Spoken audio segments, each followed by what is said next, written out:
All right, welcome to another edition of the College 12 Pack. This is the post NFL Draft edition.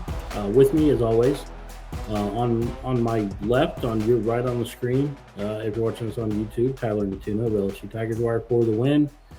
And each and every week, my co-host. I am Patrick Kahn, senior editor of the College Wire.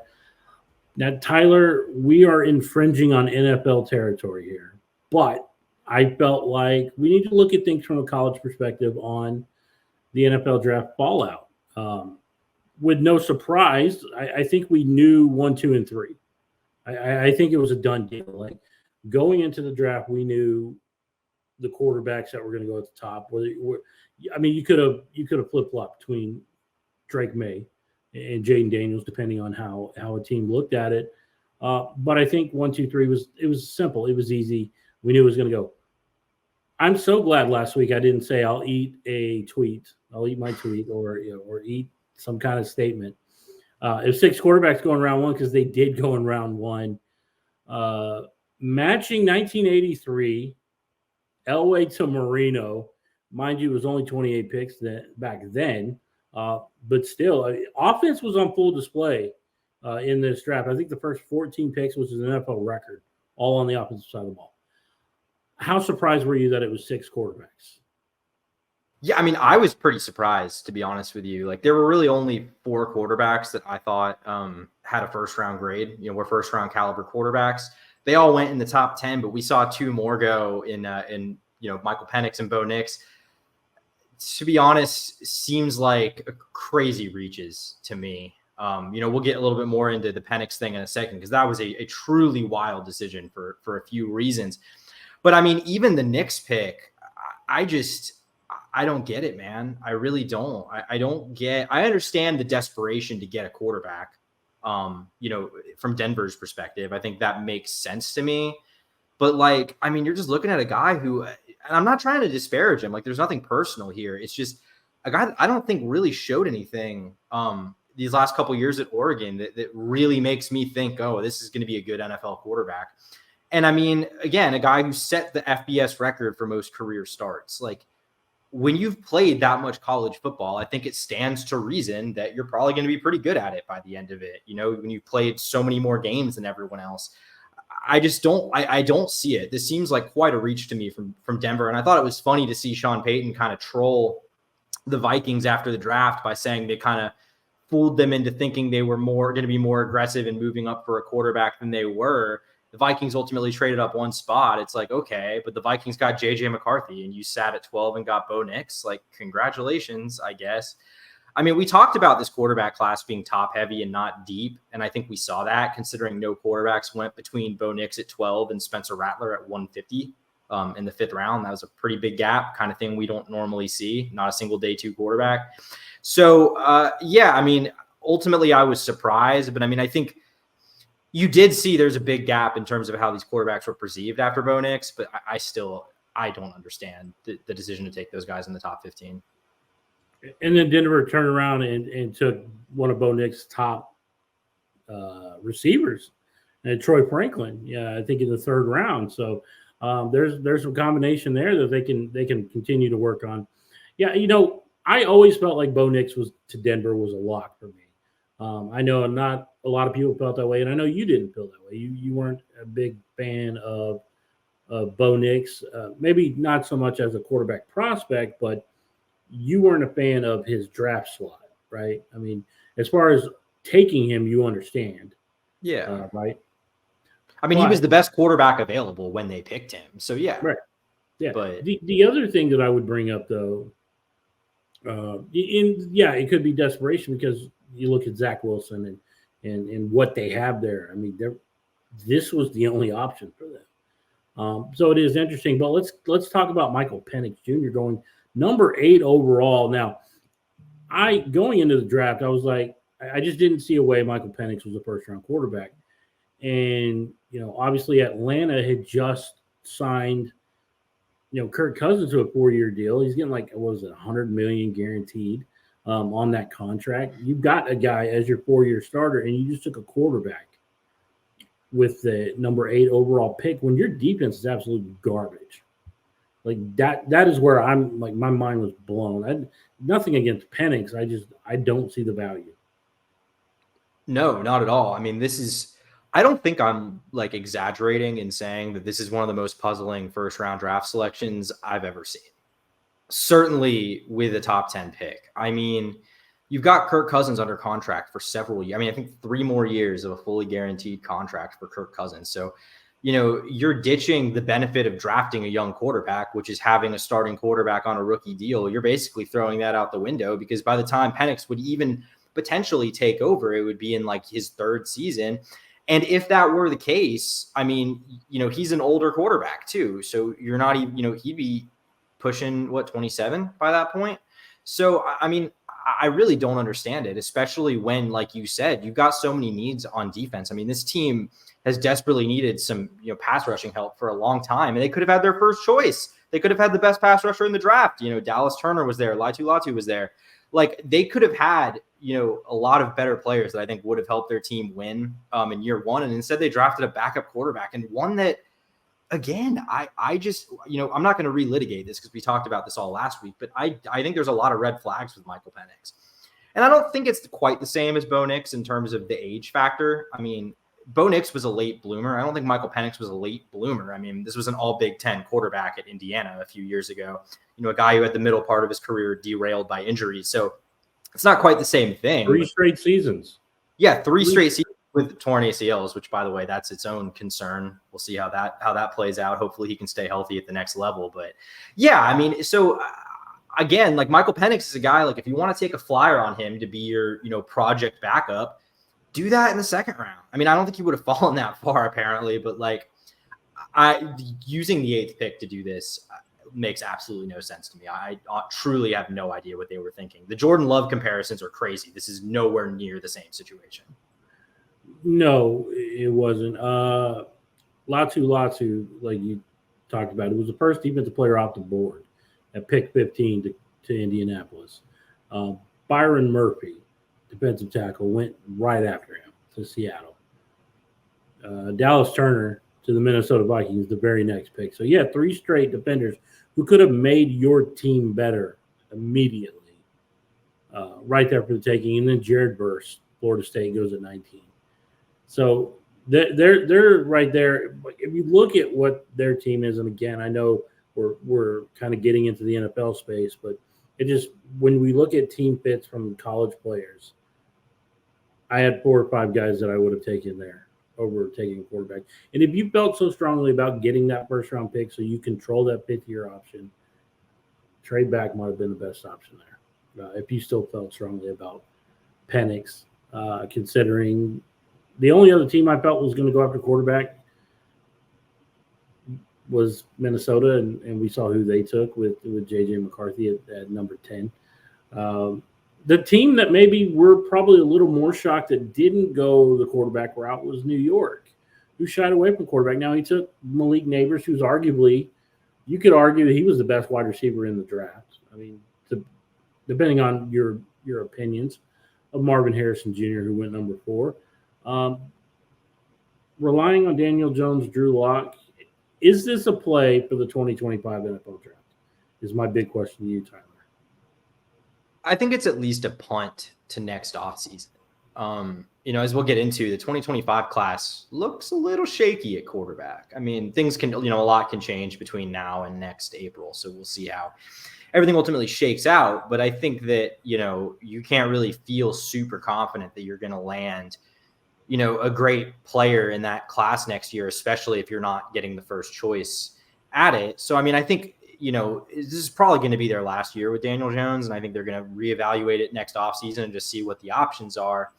I mean, I think they're ultimately rolling with, first of all, hoping that a guy like Malik Nabers will, maybe unlock something in Daniel Jones we haven't quite seen yet. I mean, they haven't had a receiver of that caliber since he's been there. So I think that makes some sense, see what you can get out of him this year. And if you have to move on and you have to draft a quarterback next year, then you at least have, a really good potential weapon in place in Malik Nabers on a rookie contract. So I get it. I think they wanted Drake May. I think they were interested in moving up to take Drake May, but the Patriots weren't going to budge. That was their guy the whole time. So I don't think the Giants really felt like taking JJ McCarthy at 6. I think that would have been a little bit of a reach, they felt. So yeah, I mean, I think not a great situation there, but it seems pretty obvious that they're just gonna roll with what they've got this year and reevaluate things next offseason. Yeah, I mean, obviously you talk about the names that you're going to hear, right? Quinn Ewers from Texas, Carson Beck from Georgia, Shador Sanders. There's a variety of guys. Those are just the top 3 that come to mind. But there's going to be guys, and who knows, there might be a out of nowhere quarterback that might just blow it up. Drew Aller at Penn State. There's various guys you could look at, but looking at it right now, it's kind of like I think it might be come between New York and Carolina, who's going to have the top pick next year. And I know that going away from Bryce Young 2 years in would be kind of wild, but at the same time, I don't know if he's the right guy, but also we'll see if the pieces they added this year kind of give us a better picture because he clearly had no help. But I think taking Jatavion Sanders is definitely going to help. But yeah, the quarterback situation, the quarterback class, I know everybody's always like the next year, right? That's the running narrative we hear every year, Tyler. This was the class, I think, if you really wanted a quarterback, especially at the top end, to really address those issues that you have at the quarterback position. Yeah, 100%. I mean, like I said earlier, not really a lot of good mid-round options, for kind of project but upside players. Although I will say Spencer Rattler, who fell to the 5th round to the Saints, that is intriguing to me. I'm very Spencer Rattler curious. Like I think that he has the potential to be very good. I'm not saying he will be, but I think he has the talent in the right system that if anyone's going to be like the emerging quarterback from this class, like where did that guy come from? I think it would be Spencer Rattler. But that's a digression. I mean, I think and that's interesting. Let's talk about Spencer Rattler for just a moment, not to get off topic here, but Spencer Rattler, a guy who's a number 1 quarterback coming out of high school, I believe the 2020 class or 2019 class, Oklahoma. 2020, I believe. And then obviously you had the whole Spencer Rattler versus Caleb Williams, and then both left. Obviously, Caleb followed Lincoln Riley out to USC, and Spencer went to the other USC at University of South Carolina. I will say this. This is why I wanted to bring this up.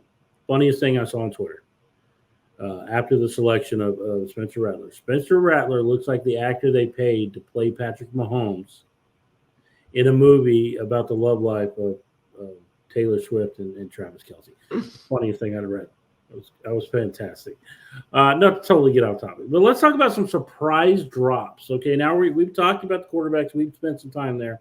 This is really where I want to focus on our surprise drops, and then we're eventually going to get into our way too early pick for the number 1 overall pick next year. Cooper DeJean going number 40 overall to the Eagles. Now, I think the Eagles did a fantastic job addressing a major need on the back end of their defense. Taking 2 cornerbacks. They got Quinyon Mitchell out of Toledo. Fantastic. The fact that they came away with both of these guys is just phenomenal. Cooper DeJean probably maybe a slot corner safety. That might be how they play him. He has some ability to return punts, as we saw, and what he can bring, quote unquote, offensively, because he can score. But I just felt like 40 overall seemed like a bit of a steep drop for a guy that I thought was a lot for the top 25 pick. Yeah, I mean, Howie Roseman, the GM of the Eagles, really loves his big names in the draft, and he ended up getting the top 2 corners on a lot of people's boards in Quinyon Mitchell and Cooper DeJean. Like, I think that, first of all, I think I'm a little surprised in general how far corners fell in this draft. I mean, I think it was something we saw across the board with defensive players, but I think corner especially. I mean, Mitchell went 22nd, I believe. Terry and Arnold went 24th. Those are 2 guys that not many mocks had still being available by, the mid-20s. Again, like as a Jaguars fan, I saw both of those guys getting mocked to the Jags pretty frequently at 17. So I think in general, there was not a run on corners. It kind of started at that point in the middle, towards the back middle of the round. But a little surprised to see Dijon fall to 40 all the way into the second round. I mean, not only a guy that I think has the potential to play, at safety or corner in the NFL or nickel, like he's got a lot of versatility, but also a guy who, has a lot of contributions on special teams. A very good returner, was a nice special teams player for Iowa. So a guy that even if he has a learning curve on defense can still contribute on day one. With that whole package, a little surprised he fell that far. I agree.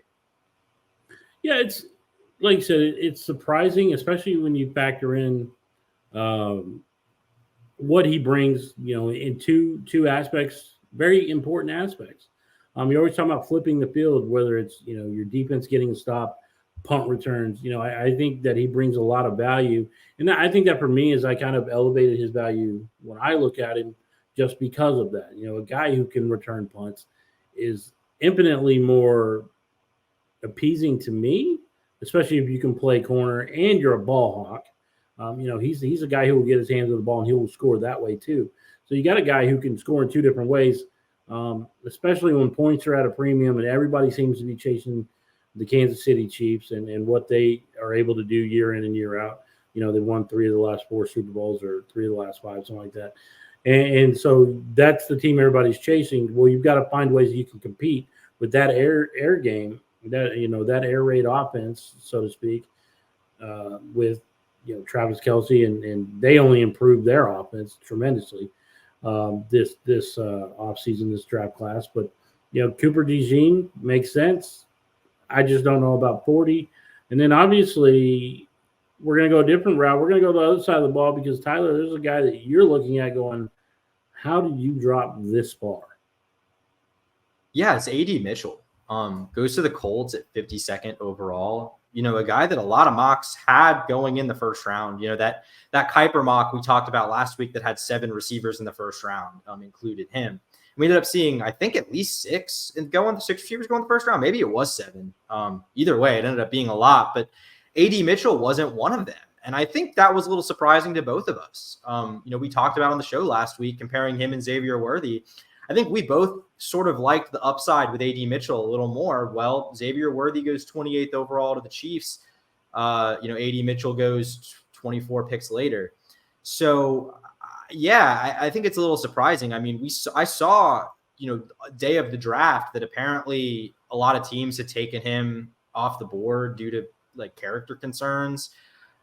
Maybe that's true. I mean, I'm not privy to the truth of that either way, but I do kind of have a bone to pick with these anonymous scouting reports that get leaked on guys, because it kind of seems to me like these NFL people just anonymously will go and run their mouths and say pretty much anything, so maybe AD Mitchell has character concerns. Maybe there's a reason he fell to 52, but it's like hard for me to take that seriously, right? When I see a story leaked about, Sean Payton being incredibly impressed with Bo Nix as a prospect because they looked in his backpack and it only had football related items. Like, what are we doing here? This is silly. So, we'll see how it all pans out with AD Mitchell. But I think the Colts, first of all, are getting a steal there for where they got him in the second round. But just again, surprised. Like, I'm just curious what that was about. Because obviously Ballard, the Colts GM, fired back at those reports. It doesn't seem it's true. It seemed like they were really happy to get him where they did. So just curious what that was about. Yeah, no, you bring up a good point. And it was 7 wide receivers in the first round. And I'll, in a moment, I kind of want to have a sidebar on that. But, you talk about, AD Mitchell not being among them. I think a guy who showed up on the biggest stage, if you go back and look at what he was able to do in the last 2 national championships, and even the semifinals for Georgia and for Texas in the last 3 playoffs. I think he's a guy who rises on the biggest stage. But, yeah, he has this bigger play. I mean, he's a bigger wide receiver, but he has that ability to get downfield, get beyond the coverage. Yeah, he's a guy that I think, a lot of people are going to be excited about. And your former quarterback, Anthony Richardson, is probably going to be really excited to have him to throw to. That's going to be a huge benefit. Yeah, that one's a big surprise for me. Here, I'm gonna throw this out there though. Ricky Pearsall, are you kidding me? Like first round, Ricky Pearsall. No offense to Ricky Pearsall and what he played with Graham Mertz and all the different quarterbacks he had to play with the last couple of years. I thought he was a second or third round guy. I thought he was day 2 best. And to see him go in the first round over a guy like A.D. Mitchell, or Xavier Leggett. I thought Xavier Leggett was actually a better pick, but I was actually surprised to see your guy Pearsall going number 31 overall. Yeah, I'm so happy for Ricky, man. I mean, that was sick. It totally surprised me. I was shocked when that happened. Good for him. No belief. Yeah, it's awesome. I mean, no belief at all that would be the case. But, a guy that almost went pro after last year, I think that would have been a mistake. I think he really boosted his stock tremendously by coming back this season to Florida. So, yeah, I mean, really cool for him. A guy that I think is going to be really good in the NFL, a very underrated athlete. I mean, he had an incredible combine. I mean, and did things at Florida. I mean, if you know anything about Ricky Pearsall, you probably know that one-handed catch he made against Charlotte this season. That's kind of the main thing that is put him on the map. But I mean, that dude is just an incredible athlete, a good route runner, goes up and gets it, like does everything you want in a receiver, not necessarily a number one archetype, just in like the way he's built, but a guy that I think, looking at the weapons the 49ers already have, that is very interesting. And also, gives them a little more leeway if they want to trade either Deebo Samuel or Brandon Ayuk, which it seems like they are trying to do. Yeah, I mean, chain mover, kind of a guy that can get up and down the field. I mean, he has some touchdown ability as well. It's not to say he only has one route he can go, but it was just surprising to me. Like I said, nothing against the guy. When I looked at him, I thought, hey, day 2, that's good for him. That'd be a good spot. And then he goes first day. But, after the draft's over and you get into rookie mini camps and training camp, where you were drafted becomes obsolete. It's all about what can you do to help this football team win. San Francisco doesn't need a lot of help, but like you said, if either one of those top 2 guys get traded, especially Brandon Ayuk, I think Pearsall kind of fits that Ayuk mold a little bit, and what he can do. And maybe Ayuk's a little more dynamic, but we'll find out. Like I said, that was just, for me, it was just the biggest surprise. I guess surprised that he went that high. The only bigger surprise to me was 6 quarterbacks in round 1, which we talked about. Let's dive real quick as we wrap up this edition of the College 12-Pack. Way too early, number 1 overall prospect. And this one's difficult to really pinpoint because you got to think about who's drafting number 1, right? I'm going to go ahead and say, because they would have had the number 1 pick in the last 2 drafts, I'm going to go ahead and say Carolina.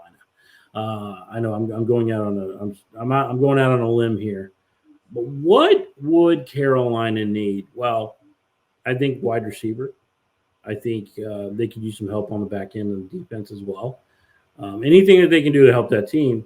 And for me, Travis Hunter. It's really hard for me not to go any other way. Wide receiver and help on the back end of the defense. I mean, only one guy who can do both. He is the Shohei Ohtani of football, minus the gambling issues that I know of. I just want to throw it out there. It is alleged gambling issues. But I think when you look at Travis Hunter, what he can do as a receiver, as a corner, he showed that he can play quality snaps on both sides of the ball in the same game. It kind of goes back to the way, I don't know, me growing up, I went to a small school in West Texas, and we had to play football both ways. So, whether you were a tight end, linebacker, whatever, you were playing both ways. So, kind of a throwback to that. Travis Hunter for me. I think it's an easy pick. Yeah, I think he's going to really have he was good last year, don't get me wrong, but I think he's really poised for a breakout. A guy that had decent production, had the injuries earlier in the year.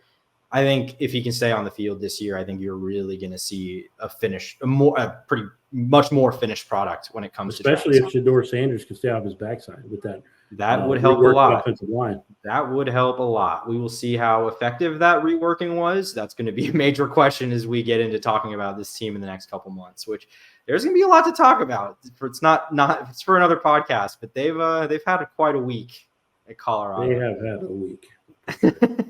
All right, so Tyler, let's get into your number 1 overall prospect pick. Just for argument's sake, I know you could have easily said Travis Hunter. You were waiting to see what I was going to say. But who you got number 1 overall? Are you going to go quarterback? Are you going to go crazy here? So let's talk quarterbacks. Because let's say it's not Carolina, or let's just say that Bryce Young has another really rough season and they decide to jump ship after 2 years.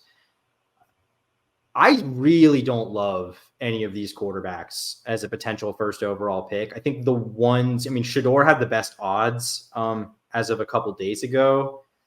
We'll see. I mean, like you said, he's got to stay on his feet this season. I think there's going to be a lot of factors. I'm going to go look up the odds right now to see who's most likely. I think his odds shifted a little bit in the negative direction after some of the comments he's made in the last couple of days, but I might be wrong about that. But I mean, outside of him, I think the name you're going to hear a lot of is Quinn Ewers. I think he has the talent to become that kind of guy, but he hasn't really put it together. I think there were some issues last season. I think particularly his accuracy, I think was a little off at times. And I think that'll be something to watch coming into this year. But let me hit you with a dark horse. Let me hit you with my guy, Garrett Nussmeier, the guy who my guy, right? Yeah, I guess I've been hyping on him for years. I've co-opted him. Yeah, I've co-opted him from you, but I'm joining the hype train because I think he could be really good this year. I mean, again, not going to be Jaden Daniels in terms of producing with his legs, but he can move around in the pocket. You know, he's creative. He can make things happen. And, you know, if you talk, you know, we talk about it's hard to know how things look right now with the quarterbacks because a lot can change, you know, with the next season of football.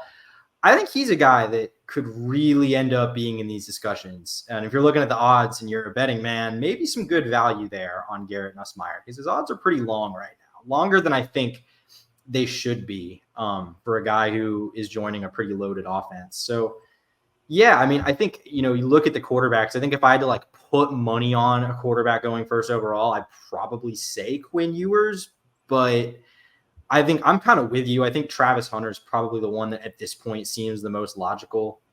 There's also James Pierce, that edge rusher from Tennessee, depending on, you know, who ends up picking there, could end up being in that mix. But yeah, that's kind of where I'm at.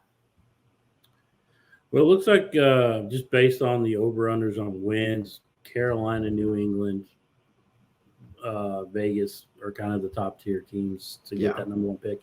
If it's Vegas, I think it's a quarterback. I just don't know which one it is. Because they're obviously going to need to address that quarterback situation most likely. And Arizona's obviously up there, so depending on what they do with Kyler Murray, if they opt to you know, move in a new direction, there's right there. I could definitely see a quarterback. But I do love the Garrett Nussmeier love, obviously, for somebody who used to cover LSU. He was a guy that I thought, you know, even when Jaden Daniels came in, based on what I saw from Arizona State, I was kind of like, I feel like Garrett Nussmeier is going to be a player. And then, you know, Jaden Daniels took the job to my surprise, looked good in 2022, looked even better in 2023. Nobody saw 2023 coming. Tyler, I know you can attest to that because you covered him. But, you know, Garrett is a great pick, but it's going to be really interesting because I think if Shador Sanders has a monster year, I could totally see him going number one overall. Just because of, you know, after seeing what, you know, Jaden Daniel does. And I think Shador could be that type of player. I just don't know if he's number one quarterback quality yet, and we'll see. I would really like to see some really good production from him this year. Well, again, he was good. He was good last year. Like, he wasn't the problem, but he didn't really get to show it because that offense was just so limited when they played any defensive front with a pulse, you know? Yeah, and that was the reason why, and that, you know, Deion Sanders went out and reworked his entire offensive line, including signing the number one offensive tackle in the class. Yeah. You know, and we're going to see what changes maybe coming down the pipe, but I feel like they're going to be much improved.